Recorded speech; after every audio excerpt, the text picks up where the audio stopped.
Hello everyone, very good evening to all of you. आज हम बात करने वाले हैं भारत के शहर किन नदियों के किनारे बसे हैं। जैसा कि हम जानते हैं, जितने भी शहर हैं किसी ना किसी नदी के किनारे बसे हैं। उन्हीं में से कुछ महत्वपूर्ण शहरों की बात करने वाले हैं। हम बात करते हैं आगरा की। आगरा यमुना नदी के किनारे बसा है।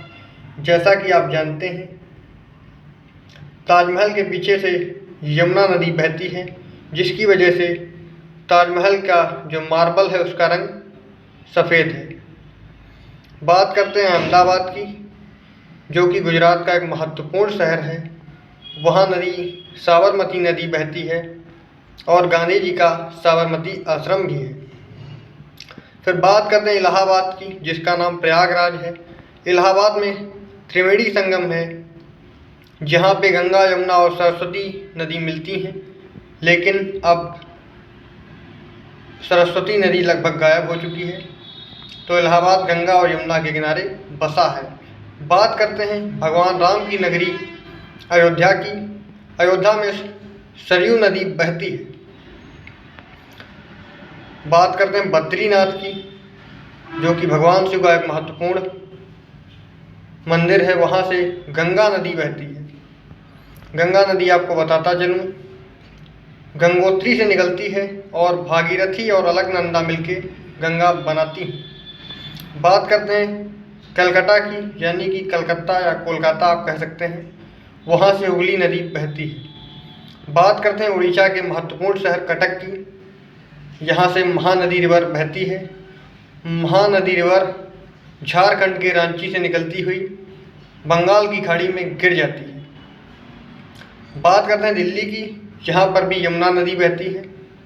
यमुना नदी उत्तराखंड के यमुनोत्री ग्लेशियर से निकलती है।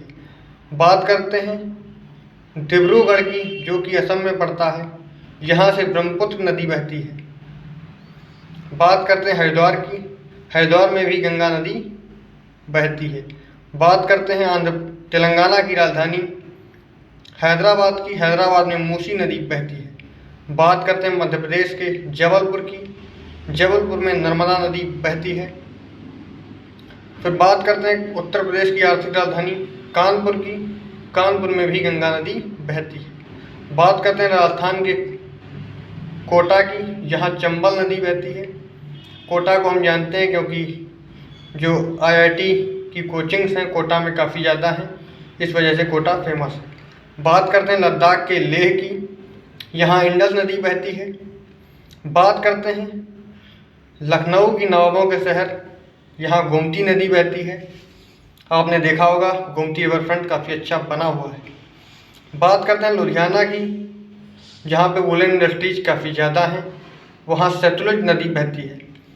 बात करते हैं नासिक की, जो कि महाराष्ट्र का एक महत्वपूर्ण शहर है, जहाँ पे कुंभ मेला भी लगता है। यहाँ गोदावरी नदी निकलती है। बात करते हैं पंचहारपुर, यहाँ भीमा नदी बहती है। बात करते हैं बिहार की राजधानी पटना की। पटना से गंगा नदी बहती है।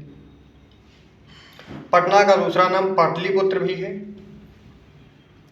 फिर बात करते हैं श्रीनगर की, जो कि जम्मू और कश्मीर की राजधानी है। यहाँ झेलम नदी बहती है। बात करते हैं सूरत की, जो कि गुजरात का एक महत्वपूर्ण शहर है। वहाँ ताप्ती नदी बहती है। बात करते हैं वाराणसी की, जहाँ गंगा नदी बहती है। बात करते हैं विजयवाड़ा की, यहाँ कृष्णा नदी बहती है। साथ ही मैं बताता चलूँ, गंगा नदी गंगोत्री से निकलती है। आप कह सकते हैं भागीरथी गंगोत्री से निकलती है, और भागीरथी और अलकनंदा मिलकर गंगा बनाती हैं, जो कि रुद्रप्रयाग में मिलती हैं। और यमुना नदी यमुनोत्री से निकलती है। और अधिकतर नदियाँ बंगाल की खाड़ी में गिर जाती हैं, नर्मदा और ताप्ती नदी को छोड़कर। नर्मदा और ताप्ती नदी अरेबियन सी में गिरती हैं।